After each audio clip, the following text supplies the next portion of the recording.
Welcome to Basic Brewing Radio for Thursday, July 18th, 2024. I'm James Spencer. Here at Basic Brewing Radio, we're all about home brewing. This week, Matt Giovanisci of Brew Cabin and Josh Secaur of Gambit Brewing Company joined me to taste the Double IPA that we formulated and I brewed. And we come up with a recipe for another hoppy kveik beer, this time with a single hop and with honey. If you want to support us financially, check out patreon.com/basicbrewing. And many thanks to everybody who's helping out in that way. If you go to patreon.com/basicbrewing, you can see a long list of stuff that you can access if you sign up as a supporter. Many thanks to the new Patreon subscribers who are signing up every week. Your help is very much appreciated. Financial supporters have already seen the video episode on the beer that we're going to sample in this audio episode. I'll post that video to the general public on Friday. Financial supporters also got the recipe and a behind-the-scenes video showing in detail how the beer came together. I got a little sore on my tongue. I've been eating too many homegrown tomatoes, I think. So I felt like I'm lifting there's a reason. After hearing last week's episode with Chris Colby, where we formulated a Mash Your Luck malt liquor, listener Kyle wrote in saying, first of all, that he got my Star Trek Carbamite reference, the one with Clint Howard. He also had some insight on why Chris named the malt liquor recipe in his homebrew recipe Bible Land O' Calories Ian. Kyle says, I just wanted to point out that Billy D. Williams used to do commercials for Colt 45 malt liquor. I wonder if Chris had that on his mind when he named his malt liquor recipe after Lando Calrissian and didn't recall that during the taping. Good catch, Kyle. I appreciate that. I shared that note with Chris, and yes, that's why he named that recipe. Of course, after Lando Calrissian. A joke so obscure that even Chris forgot it. There's good news on that malt liquor that Chris and I formulated. I brewed it, and the L17 harvest from our friends and sponsors at Imperial Yeast went right to work. You may remember I told you last week that the post office held on to the ingredients that I ordered for that beer, including the yeast packet, for 2 extra days. Dave over at Small Batch Boutique packed it all well with the ice packet and everything, but, ice only lasts so long. After 2 days, extra time sitting in the post office. Anyway, after making a couple of successive 2-liter starters, the yeast came back to life and is currently working on my malt liquor in the chili kegerator. I'm planning to brew the beer that we formulate in this episode with A37 Pog, the seasonal yeast from Imperial. Pog is Ebegarden Kveik, and it did a great job on my 8.6% double IPA without a starter. I pitched it at 100 degrees Fahrenheit or 37 C, and it went right to work and got done in a hurry. And the beer, as you'll hear, is delicious. I like to say my stir plate is usually dusty because I don't make it as starters anymore for moderate gravity 5-gallon ale batches.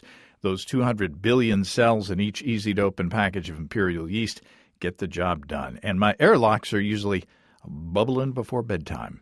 Ask your local homebrew store about A37 Pog. It's available through August. And check out all the dependable deliciousness at imperialyeast.com. That's imperialyeast.com. Okay, let's talk to Matt and Josh and get the next beer recipe in the books. Matt Giovanisci, welcome back to Basic Brewing Radio. Thanks for having me. And Josh Secaur, welcome back to Basic Brewing Radio. Hey, guys. Thanks for having me.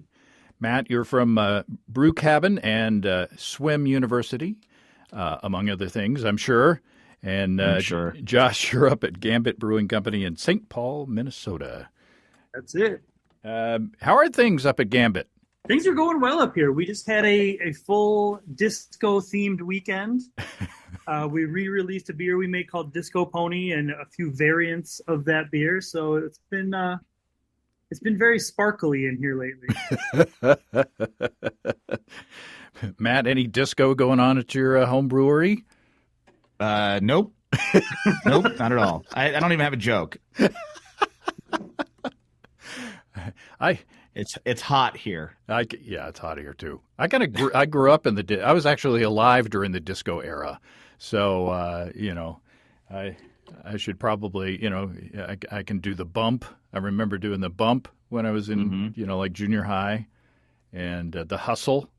That was like an early form of line dancing that people don't realize. I think I did that a lot. I had not only bell bottoms, but the big bell bottoms, like the tremendously wide bell bottoms With the platforms? on my jeans. I didn't have platforms. With the goldfish in them, though? But yeah, I had flybacks. I don't know if you know back when I had hair, you part your hair in the middle and you try to, make it go back like, I'm sure Starsky and Hutch had the flybacks. And oh, sure. I hope the pictures of all this are going up on social like immediately. Right. I didn't say we know the name of the beer. We know the theme of the beer. I didn't say it looked good. No, it was, and then the bicentennial was around there, so everything was red, white, and blue. It's crazy. I won't ask when you guys were born. So, old enough already. We have a hard out today, so we're getting straight down to business. Josh has got to open a tap room here in less than an hour, and Matt, you said you've got stuff to do, and I've got to get ready to go to a concert tonight. So everybody's busy. Yeah, everyone's busy. Yeah. So how about an 8.6% ABV beer? Dang. To lead us into our afternoons. What could go wrong? This is my Double IPA. I brewed it on June 4th and bottled it on June 10th. And so there's a little bit of sediment in the bottom of the bottles. They're all bottled. I bottled every single one of them. 45 beers. They're bottle conditioned. And if you guys want to go ahead and open and start sampling, I'll remind y'all of the recipe. It's a recipe that we came up with because I wanted to brew something on my hot porch, my warm porch. So this is a 5-gallon or 19-liter batch. The malt bill just consists of 15 pounds or 6.8 kilograms of Brice Pale 2-row. I mashed for 90 minutes at 150 degrees Fahrenheit or 65 C. At the beginning of the boil, I added 1 pound or 450 grams of table sugar to increase the gravity a bit, the original gravity a bit, and decrease the final gravity. And then 1 ounce or 28 grams of Warrior at 14.2% alpha acid for the full boil. I wound up boiling for an hour and 15 minutes before I hit my target starting gravity.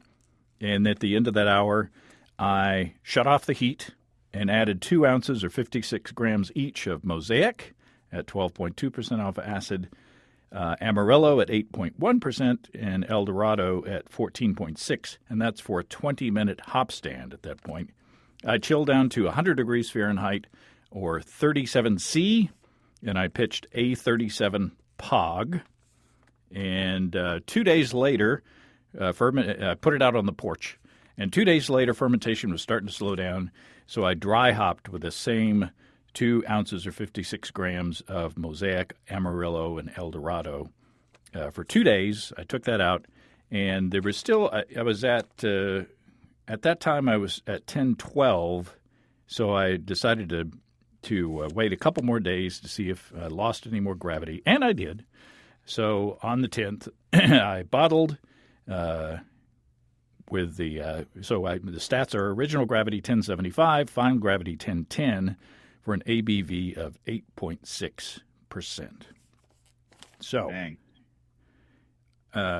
So anyway, yeah. So I bottled them, and I batch primed because this is the first time I've done that in a while because I usually don't bottle a whole batch of beer anymore. But I wanted to try to preserve the hop character as much as possible. It pours with, it's a little bit cloudy, but that's okay. It pours with a nice head on it. Yeah, it's a little cloudy. I did pretty well at keeping the sediment at the bottom of this one. I tried not to take it for a car ride, so that worked. So mine, when the bottle, I'm gonna try to. The bottle was clear, and I can see the big thick sediment at the bottom. And as soon as I popped it, it seemed fine, and then all of a sudden it started to like foam up. Uh-oh. And then I poured it, and I was like, oh, it just roused up everything. So mine's very hazy. Whoops. Well, I hope I didn't send you a contaminated bottle. Well, that's why I got two, right? Oh, there you go. So I think it smells pretty good. Josh, you're the professional. Let's go to you first. What do you think? I do like the aroma of it. You can definitely smell the alcohol in it. I mean, you wouldn't mistake it for a pale ale by any means. Mm. But I like it's got a nice tropical nose in there too, which is good. Oh boy. What's the second Oh, the second one went too? I don't think it's okay. It's really weird to watch. Uh-oh. But I've never seen it happen before. But what happens is, and maybe I'm altitude, I don't know. But as soon as I crack it, it's fine. Like it's not a gusher. It's not like, it's not over carbonated. But then I slowly just start watching bubble. It's like nucleation starts. mm-hmm. And it just clouds up the whole bottle. And you can just see the sediment just start rising. I'm like, uh-oh. I wonder if it is altitude related. I wonder, yeah. That's interesting. It's possible. Because mine didn't do it. I guess. Oh, mine didn't either. Yeah. Yeah, like mine still, yeah. Or maybe I just had a ton of sediment in mine. Maybe I got like kind of the last bottles you bottled. Well, I transferred to a bottling bucket, and then we bottled from there. So despite the weird appearance, Josh, what's it taste like? You definitely get the upfront bitterness from the Warrior, Mm-hmm. which I think you're on the edge of being too bitter, but I don't think it's there yet. This isn't. It reminds me of kind of those double IPAs of the mid 2000s. Yeah, of yesteryear. Yeah, that sort of green flash Mm-hmm. era of beer where everybody loved those. Everybody loved that. Like, how bitter can we go? Mm-hmm. I like it, and it is like a kind of a nostalgia almost. I kept track of the temperature of the hop stand at the end of the boil. So it started. Mm-hmm. So it was 20 minutes. At the beginning, it was 208 degrees Fahrenheit or 98 C. And at the end, it was 184 degrees Fahrenheit or 84 C. So, there had to be some isomerization going on during that. Oh, for sure. How many minutes? 20 minutes. Okay. And with like extra 6 ounces at 20 minutes, that hot for 20 minutes, you for sure picked up some more bitterness out of it. But I mean, maybe I'm not averse to bitterness. I think maybe Susan probably wouldn't like this beer, but I think the bitterness balances the malt character pretty well. Mm-hmm. I do too. Yeah, I don't think you're like into the territory where you're too much. There's going to be people that will hate this beer because it's bitter, but they'd hate this beer if it was half this IBU too, I think. Mm. But those tropical notes, they carry through into the flavor, I think. So I think you're onto something pretty good. Excellent. What's your weird looking beer taste like, Matt? Well, I have two now. It's going to be a fun meeting this afternoon. Yeah, right. I'm having a hard time getting any nose. And that could just be me. Because there's quite a bit of you said it's 6 ounces of combined Eldorado, Mosaic, and Amarillo for 2 days in the dry hop, right? Right. I mean, it's there. But yeah, I agree with the bitterness was shocking, actually. I'm shocked that you got that much bitterness out of really, I mean, 1 ounce of the Eldorado is a little bit Eldorado and Warrior have high alpha acid content, so perhaps a lot came from that. But yeah, you're right. It has like this like classic the classic bitterness that reminds me of like Torpedo. Yes, Torpedo is a good comp for this. And also the color sort of reminds me of it too. I wish it was clear because mine looks like brown, but I'm trying to put my light up against it. When I put my light up against it, yeah, it's got like a deep orange hue. Is that what malt did you use when you said you used 2-row? You just used like Breeze or raw or something? Breeze is, I think they call it pale brewer's malt. Just two, Okay. Everybody else calls it 2-row. But of course, non-Americans get angry at that. So Yeah. Marisauder is also 2-row. Yeah, I know. Right. I would consider it, or I would classify it as a dark golden. Yeah. Okay. Yeah, I'm surprised it's that dark. Yeah. Well, there's a lot of malt in there. A lot of stuff in there. Yeah. True. Well, and an hour and 15-minute boil would probably darken it up some. You're Sure. going to caramelize some. So it kind of makes sense. But mine is a real pretty dark gold. It's hazy, but not like opaque hazy. And I did water adjustments for this as well. Mm-hmm. Added to my water profile 8 grams of gypsum, 2 grams of calcium chloride, and 5 grams of Epsom salt. Well, I wonder if that's aiding in the bitterness. It might. I mean, I think the profile that I picked was, like American Pale Ale or IPA or whatever the Brewfather app. Yep. What kind of aromas are you getting? Honey. Okay. A little bit of just kind of that sweet alcohol kind of aroma. There's a little bit of grapefruit in there, I think. Mm-hmm. Lemon. I mean, it's a fairly citrusy beer, even with those kind of more tropical. Yeah, that's why I'm getting the same thing. I'm getting a lot of pithiness. Mm-hmm. I'm just trying to. I'm hesitating because I'm like warming up the beer in my hands and spinning the glass and putting my hand over it and then I definitely get a lot of citrus character, more than I get any sort of pineapple tropical. With Mosaic, I usually get like mango-y vibes. With Eldorado, it's usually pineapple-y for me. Mm-hmm. So I'm trying like not to think through those. I'm getting a little bit of fruit stripe gum. Oh, it's been a minute since I've had I stick. thought the same thing. That had the zebra on it, right? Right. Yeah. It was this. Yeah. It was this. Yeah, the striped gum. That's the one with the flavor lasts for about 3 seconds. Yeah, and then it's exactly. gone. Yeah. That's what Kevin McAllister gave to the doorman, right? That's what The tip. That's what it's designed for. So you'll eat a whole pack. I really appreciate how every one of these conversations just devolves into extinct candy every time. I get a little bit of Whorehound. Mm-hmm. Charleston Chew. Necco wafers. Yeah, but the more I sip on this, it's surprisingly drinkable for this level of bitterness. It clears your palate right away, and it's shockingly easy to drink, which at 8.6% is probably not.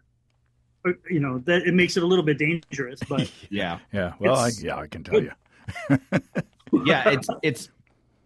I get this like I'm trying to like sip slowly and try to pull out every flavor I can. It's when I was curious about the sweetness, because immediately when I drank it, I'm like, oh, this is sweet. And then you said it finished at 10-10, which is not dry, but it has a sweetness to it, and it's definitely like a malty. Because you added sugar or no? Yes. You did add sugar. Okay. Yeah, a pound of table sugar.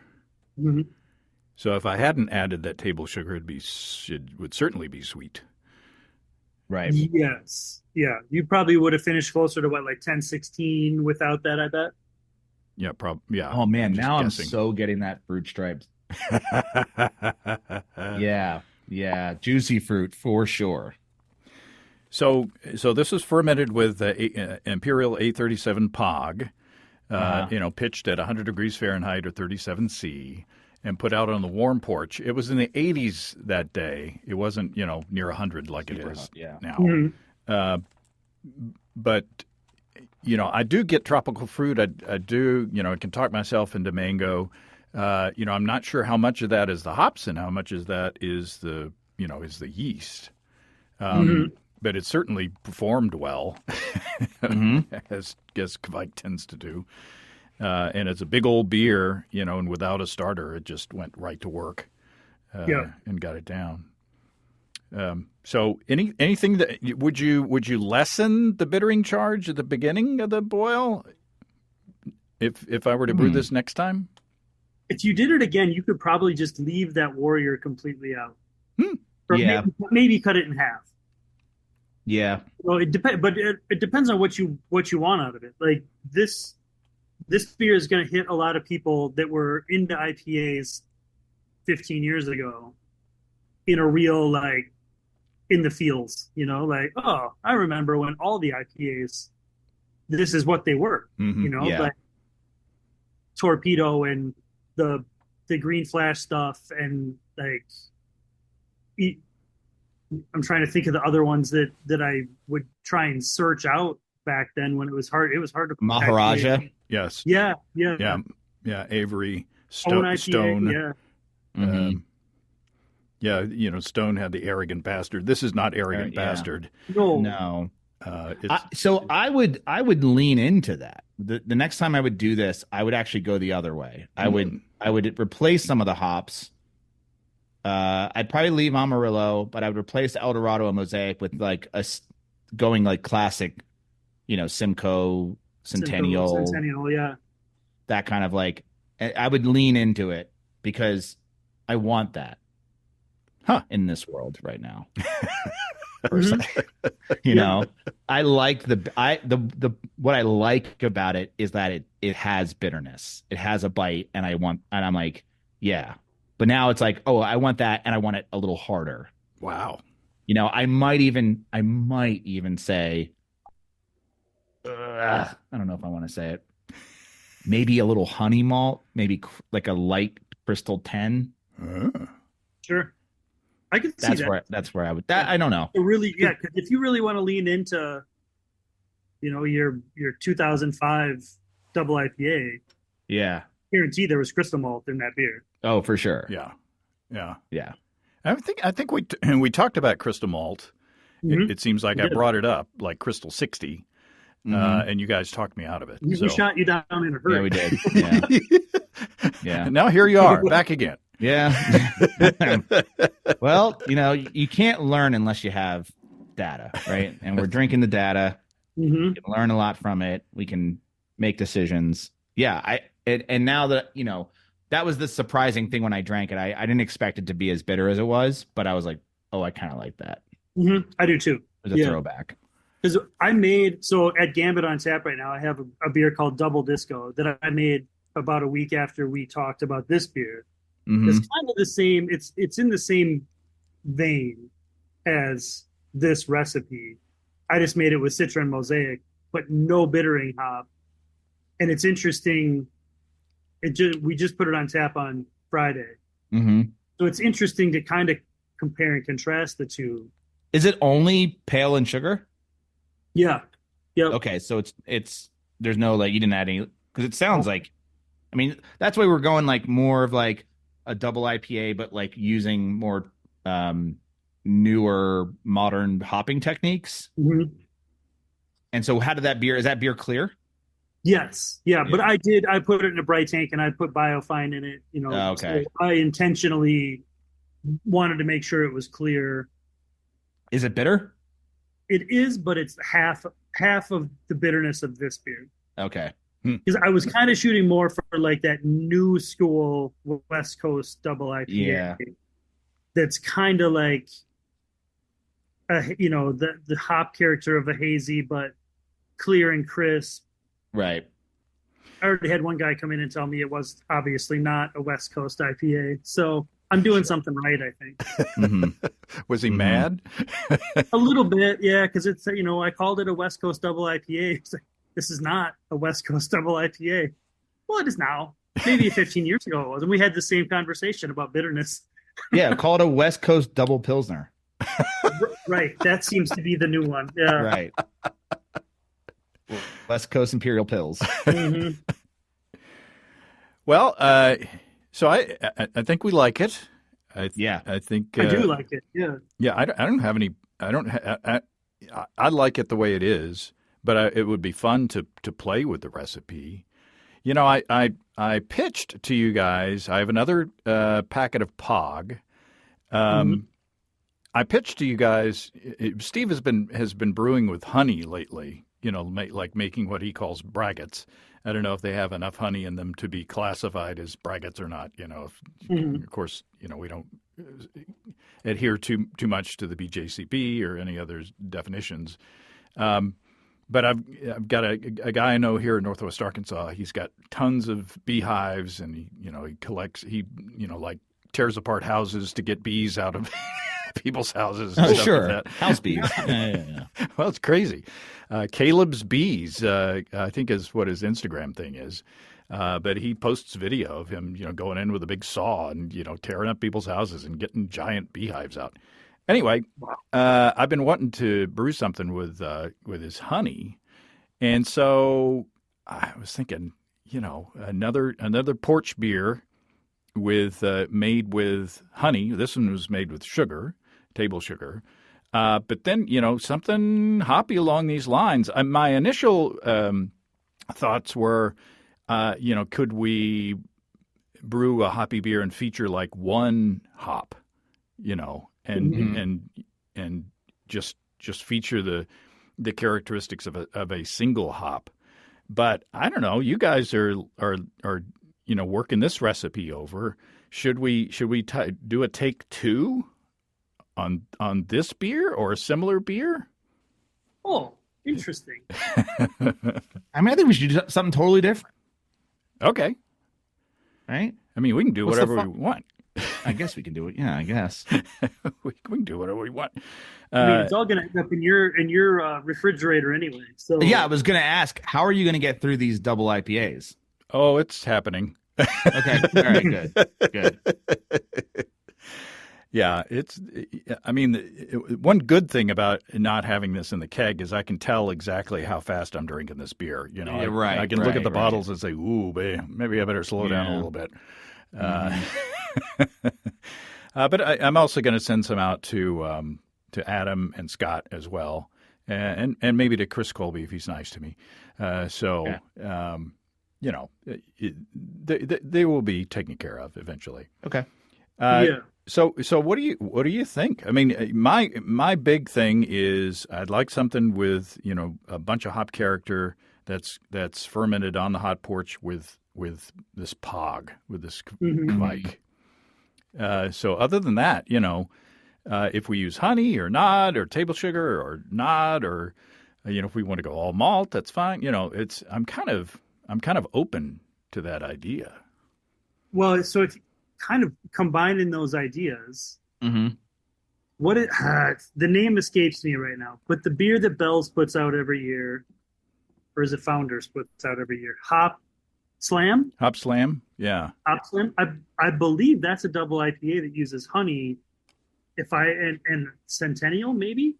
So you could maybe do a kveik version of that, and then you're kind of doing a braggot, you're kind of doing a double IPA, you're using your kveik, you're using a single hop, and it'll be another beer that you're not going to get cold in the winter if you're drinking that one.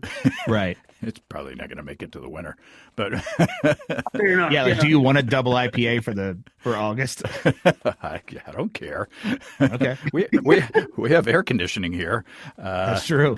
And I'm in it a lot. I love one of my favorite recipes to brew is the Bell's Two Hearted Ale clone recipe. And it's got a ton of Yeah. Centennial. So I like that. I wonder what a honeyed version of if just that, even if you just do that two-hearted, but you replace a little bit of the malt with honey, and then maybe even add extra honey to bump that ABV up, because it's going to dry out. Honey will dry out, Right. and you're not going to be left with a ton of that honey flavor. Mm-hmm. Well, it seems like there's some crystal in the. I don't have the recipe in front of me, but in the bells in the two-hearted recipe, I think. Oh, there definitely is. Yeah. Oh, I would think so. Yeah, I just had some. That's good beer. it's been a long time since I brewed that beer, but I had one not that long ago. Yeah. Yeah. But what if so if you wanted to keep it honey themed, what if you replaced the crystal in that recipe with honey malt? I like that idea. I like that every one of these conversations comes back to honey malt at some point too lately, but Yeah, I like the idea of thinking of it kind of like hop tea with honey, or like I'm picturing a very, very, very light straw yellow, clearish, very winey lemon, like hot water and lemon. If that makes any sense. Sure. And I don't know if I know Centennial is probably more on the grapefruity side, but still very bitter or pithy. So, yeah, why overcomplicate it? So open. You got your app open? I do. So what should we start with? Something like a very light base malt, Yeah, Pilsner malt. Yeah, like Pilsner. yeah. And how big? Definitely. How big should we go? Well, let the honey make it go big, I think, right? Okay. I think so. Yeah. Yeah. Okay. So maybe start with just like maybe 10 pounds of Pilsner? Yeah. I'm trying to just look. Yeah. at What would that normally get you to? Like a 10, 1050. 1050? Yeah. Okay. Yeah. Okay. So 10 pounds. Yeah, it'll get you, a little bit. But let's look at just honey in general. How many pounds of honey do you think you can get? What do they sell it in? Oh, he's got gobs of. Oh, so I can't write gobs in the system, but if you had a number. No, but I mean, there's no shortage of honey. No shortage of honey. All right, let's start with what? What? 3? Yeah. 3 pounds? Yeah. 3 3 pounds must pounds. be about a half-gallon jug? Heavy. Honey is pretty. I've been drinking. Honey is pretty heavy. I think a quart is like maybe 3 pounds. Okay. That could be.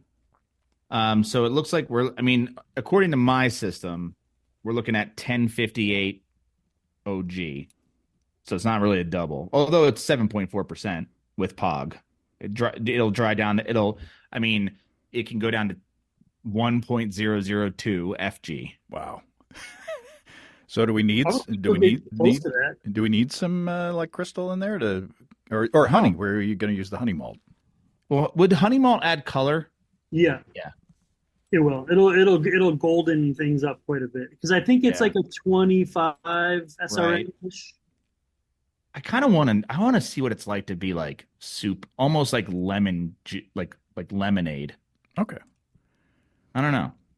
I mean, the honey, depending on the time of year and the type. Oh, of it could have like an amber. I mean, I could specify, a lighter color honey. Yeah, 7.4. It's just a depending on the hops, be an IPA. Or we could add more grain or more honey or both. I don't know. I kind of like this one. Okay. I think it's simple. 10 pounds of Pilsner malt, 3 pounds of honey. And then the hops, we're going to do Centennial. Is that right? Sure. I like Centennial. Yeah. I don't see why not. When do we want to do that, and how much do we want to do? That's the question. You said, do we want to skip the whole bittering edition? Well, that's the question. You were leaning toward more bitterness, and Josh was leaning away from. I know. From more bitterness. Well, it depends. I think you could. I think you could leave it out depending on what you're going to do with the Centennial. Like if you want it all in the whirlpool. And keep in Or you mind, could, this is going to be a fairly dry beer. yeah, And I think a whole lot of sharp bitterness is Would be rough. there's nowhere for it Mhm. to hide. yeah, Yeah. So what if we did the exact same thing, except we just removed the bittering addition? Mhm. So I'm putting 6 ounces of Centennial in at 200 degrees roughly for 20 minutes hop stand, Okay. and then Yeah. do more in the dry hop. Sure. Yeah. I mean, I think if you did the same 6 and 6, even, I think you'd be okay. 2 days, Sure. maybe 3 days. Yeah. All right, then that's it. Wow. And then as far as do you plan on doing water chemistry for this one, or what do you think? Yes. Since since there's so much, I'm spending a lot on hops. I want to make sure that they taste like something, or Yeah. although I think that the clone recipe calls for the addition of like 4 grams of gypsum or something like that. Just Okay. Just without any. But that'll give it the bite. Do we want the bite? Right? Mm-hmm. Whereas like if you just went with nothing, just my base water, just your base water, I'd be curious because I don't want to because we could be wrong that like, okay, let's say we want it to be Bell's Two Hearted, but the reason that sharp bitterness works is because it's balanced with that sweetness, right? With the crystal. Mm-hmm. But in this beer, we're probably not going to have any sweetness. So having any sort of bitterness might just be rough, and enhancing any bitterness we get in the whirlpool, might not help it. And then I guess in order to get any leftover sweetness from the malt, do we want to mash higher? Probably wouldn't be a bad idea with all that honey. Yeah, I think you're probably right. Try and get as much out of the grain as you can, because you're going to dry it out with that honey regardless. Yeah, so like mash it like 154, 155 area. Okay. Sure. And then pog, yeah, got that already. And then ferment. You're fermenting hot, right? Yeah, I'll pitch at 100 Fahrenheit, 37 C. Ooh, it's a real hot. Yeah. Mm-hmm. And which is what I did with this double IPA. And right now it's 95 degrees outside, so I don't think we'll have any problem keeping warm. No. Probably done overnight. You got a name? Hot real estate market? I'm kind of reminded of like the Always Sunny in Philadelphia episode where they're Honey and Vinegar, the 2 real estate agents. Oh. I don't know why. I'm going to have to search that one out. I'm a huge fan of... That's one of my favorite ones. Honey and Vinegar. It almost kind of feels like a brute IPA. Yeah. For as dry as it's going to get. It does a little bit, yeah. Yeah, in fact, yeah. I mean, not adding any enzymes, but the honey is going to dry it out, I'll bet you. Yep. Yeah, I mean, the system is saying 1003 final gravity. Wow. That's pretty aggressive. Should we dial back on some of the hot side hops? Are we scared of being too bitter for that low of a finishing gravity? You could either dial them back, or you could wait, kill your fire, wait 20 minutes till you get down to that 185 sort of temperature and drop them then. Yeah. Yeah, I agree with that. Do a little bit of a cool whirlpool. I like that. Or what I do is I split it. So I would do 3 ounces at flame out, wait till it gets to 180, and then do the other 3 ounces. Oh, sure, yeah. I mean, but that's still going to give you that bitterness. I might just wait till 180 and then make 180 make it easier. Mm-hmm. Yep. Because I don't think this beer. I don't think that grist will suffer from not having enough bitterness. I think you're going to be you're probably better off erring on the side of less bitter Yeah. with that grain bill. Yeah, I agree. And that I have honey. I have a question. How would you bitter a beer post like packeting, or you're in the bright tank and you're like, this is not. I want this to be a little bit more bitter. Is there a way to do that? Yeah, you can get some hop oils now that are. There's one I think it's called Tetra that is specifically for small IBU adjustments after fermentation. Really? That's the only way I can really think to do it, though. Unless you could make like a little hop tea, I suppose. Boil some hops in water and kind of dose that way, too. Which on homebrew scale is probably a lot easier to do it that way. I've tried the hop tea method. Just steeping like in water, in a coffee or French press coffee maker, and I wasn't real happy with the results.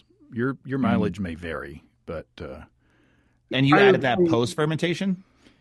Yes, I think so. It was like an alternative to dry hopping. I see. Oh, sure. Yeah, I don't know how that would work. It doesn't. I mean, it seems like in theory it would work, but in practice, it's probably not nearly as good. I mean, you're just adding at that point. If you boiled it and just water, you would get. You'd probably have like really bitter water, right? Yeah. Yeah. And then if you added a really concentrated version of that, wouldn't that just be the same thing? And it would just for bitterness, not necessarily for any hop flavor. Right. Of course, I think it would work way better for just bitterness than if you're trying to get like hop flavor out of it. Right. Okay.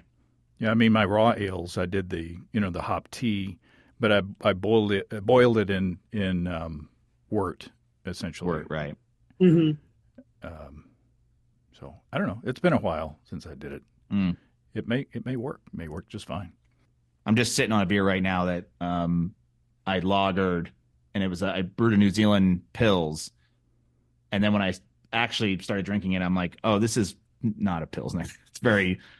It's almost like no bitterness to it. Oh, and I'm like, what could I do to? And I was just thinking, like in this case, if we were to, you tasted it and you're like, you know what, this is just dry and it doesn't have like the balance. How would you go about like fixing that, after it's been fermented, if we needed to?